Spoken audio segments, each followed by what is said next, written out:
Today I'm staying at the Disneyland Hotel in Anaheim, California. Over the next few days, I'll show you exactly what it's like to stay here, what makes this hotel so special, how convenient it really is for visiting Disneyland Park and Disney California Adventure, and finally, what this Disneyland vacation actually costs. Let's check in. An early morning flight brings us across the country and into Los Angeles. We land just after sunrise, and instead of renting a car, we've arranged private transportation for this entire trip. This vacation is actually split between Disneyland and a cruise sailing from Los Angeles, so having a driver makes things incredibly easy.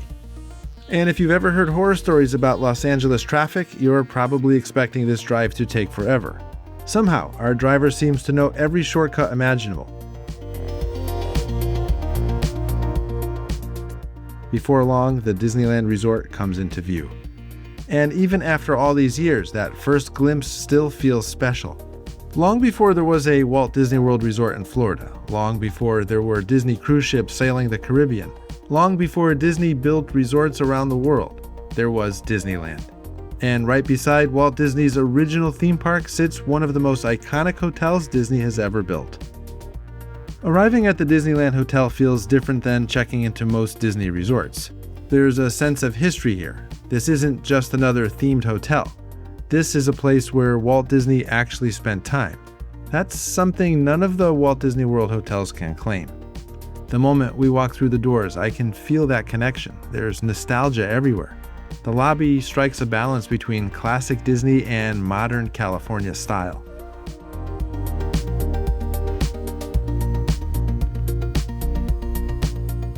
It feels elegant without feeling stuffy, and surprisingly, check-in takes almost no time at all. The front desk is fully staffed, no long lines, no waiting. Even more surprising, our room is ready. It's only about 9 o'clock in the morning. That's practically unheard of at Disney. So naturally, we're heading upstairs. For this trip, we've booked a deluxe studio at the Discovery Tower. The Discovery Tower is the newest addition to the Disneyland Hotel and serves as the Disney Vacation Club section of the resort. But don't let that fool you. You don't have to be a Disney Vacation Club member to stay here. Anyone can book these rooms. And because this tower is so new, it comes with some upgraded features you won't find anywhere else in the hotel. The moment I step inside, I'm impressed. This room feels much larger than I expected. 2 queen beds dominate the space, although one cleverly transforms from a sofa into a full bed. The transition is surprisingly easy. No wrestling with a heavy pull-out mattress, no awkward metal bars digging into your back. Just a simple, well-designed setup. Disney has really perfected their studios over time, and this is the latest design. One of the biggest advantages of booking a Disneyland Hotel studio is the kitchenette. It's fully equipped with plates, bowls, utensils, cups, and everything needed for a quick meal.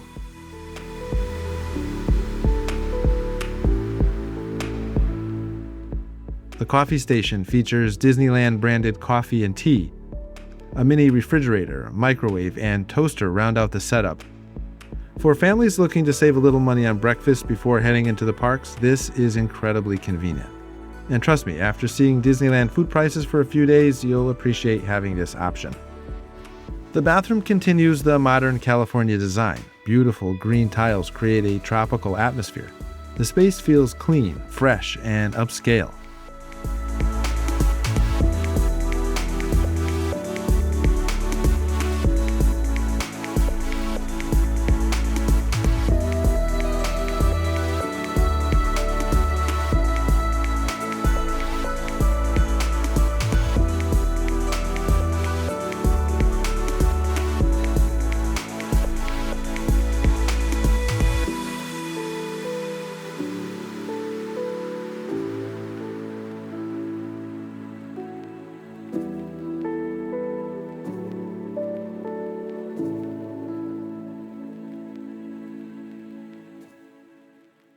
No Disneyland hotel stay begins without a classic Disneyland tradition, the Dole Whip.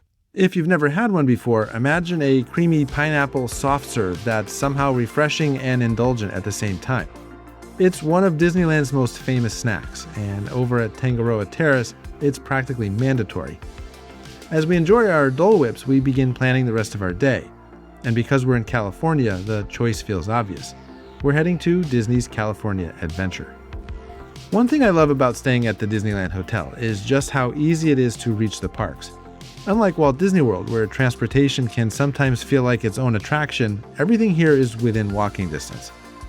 To reach Disney California Adventure, we simply stroll through downtown Disney. This shopping and dining district serves as the heart of the Disneyland Resort. Restaurants, entertainment, shopping, everything is right here. Within minutes, we're entering Disney's California Adventure Park. Our first stop is soaring over California.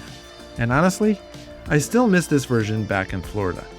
There's something special about flying over the Golden State, the orange groves, the coastline.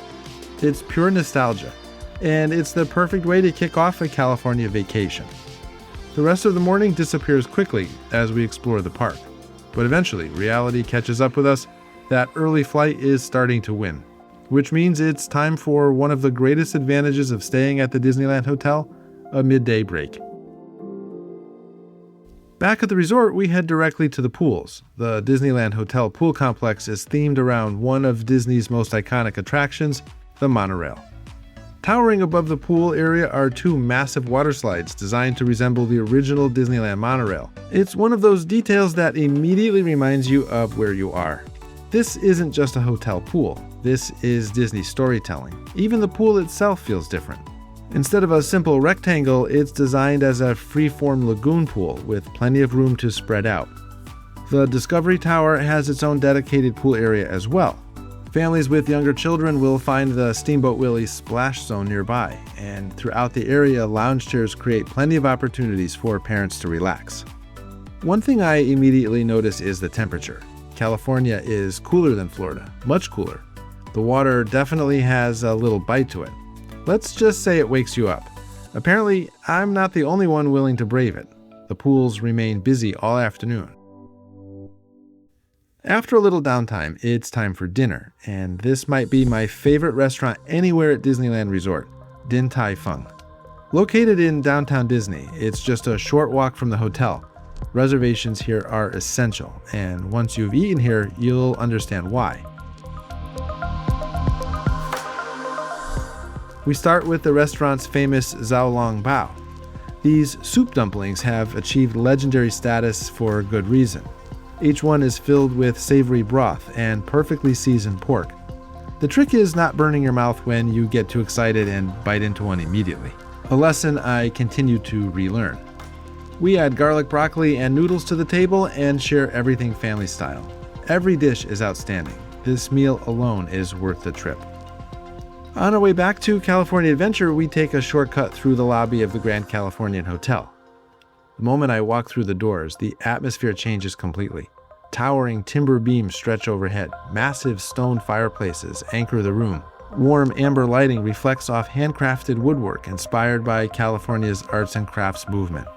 It's grand without feeling pretentious, comfortable without feeling ordinary. Guests sink into oversized chairs with a coffee in hand while piano music drifts through the lobby. For a few moments, it feels less like a theme park hotel and more like a National Park Service lodge that Disney somehow perfected.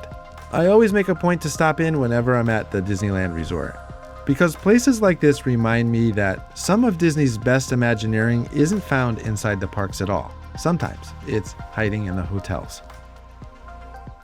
As sunset approaches, we head back to California Adventure for one of my favorite Disneyland traditions, the lighting ceremony in Cars Land.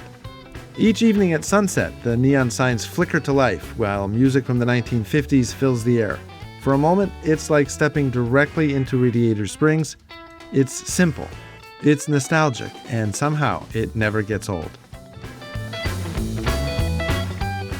After a day filled with flights, theme parks, pool time, and great food, I'm officially done. The bed wins, but tomorrow is another day.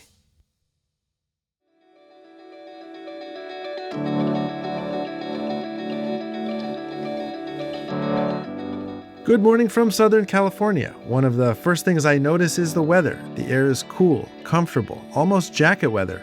Coming from Orlando's heat and humidity, it feels amazing. Something that doesn't feel amazing, that shower. It still has low pressure and it makes me miss my shower at home. Come on, Disney, for a luxury hotel, the shower should be impressive. But today begins with one of Disneyland's most popular dining experiences, Goofy's Kitchen.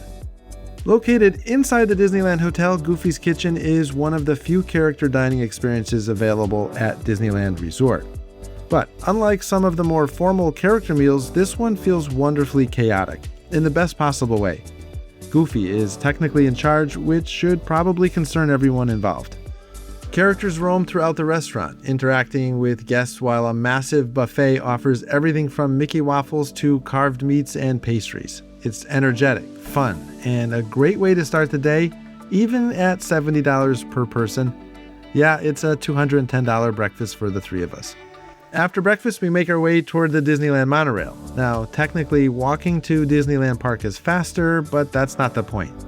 This is the original Disneyland monorail, the one Walt Disney himself helped create. And unlike the transportation system in Florida, this monorail actually drops guests directly inside Disneyland Park.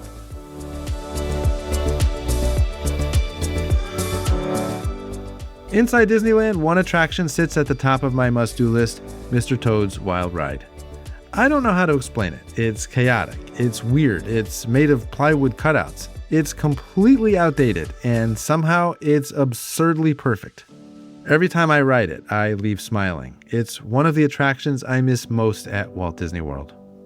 In fact, Disneyland's Fantasyland as a whole feels superior to its Florida counterpart. The enchanted forest atmosphere works beautifully. It feels whimsical, timeless, and distinctly Disneyland. Eventually, we return to the hotel for another midday break. This is where the Disneyland Hotel really shines. Being able to leave the parks, relax for a few hours, and return later completely changes the experience. No buses, no parking trams, no lengthy transportation adventures, just a short walk. Later in the afternoon, I spend some time exploring the hotel itself. The gift shop is filled with Disneyland merchandise, some familiar and some exclusive to the West Coast. Walking through the store brings back memories. 16 years ago, I bought my son's very first Mickey Mouse plush right here, and I think he still has it. But the real treasures are hidden throughout the hotel. Down the convention center hallway, Disneyland history comes alive. Display cases showcase memorabilia from decades of Disneyland history. Vintage photographs, artwork, artifacts. If you're a Disney fan, you can spend an hour here and still not see everything. During my exploration, I run into my Disney Vacation Club counselor, Susan.McGuinness, which is a wonderful surprise. Before long, she arranges a tour of a Disneyland Hotel one-bedroom villa. Susan has been an incredible resource for me, and if you're considering Disney Vacation Club, I'll include her contact information in the show notes below. The additional space here is substantial. A full living room, expanded kitchen, separate bedroom, additional storage. It's the kind of room that makes longer Disneyland vacations much more comfortable.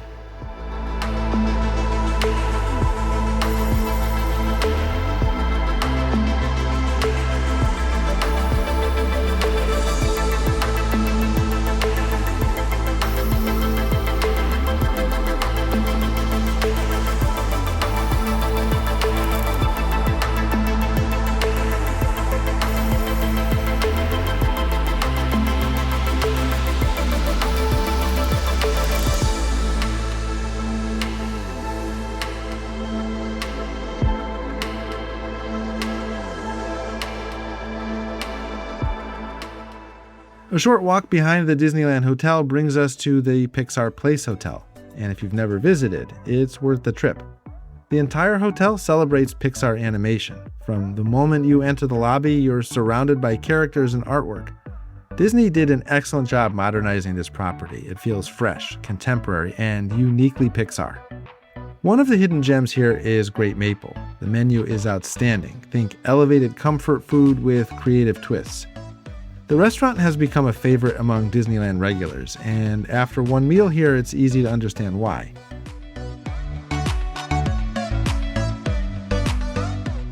Upstairs, we visit a special exhibit featuring artwork and concept sketches from Toy Story 5.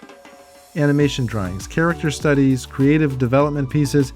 This is the type of exhibit Disney fans absolutely love. And this is what makes Disneyland Resort special. It doesn't just celebrate the finished product, it celebrates the creative process too. So now, one question remains: What does this actually cost? For this trip, I used my Disney Vacation Club points, but if I had paid cash, our 3-night stay would have cost approximately $2,188 after taxes. That's about $720 per night. Next, we're leaving Disneyland behind and heading for the cruise port to continue this land and sea vacation. To see how that journey unfolds, click on the video that's coming up next, and I'll see you over there.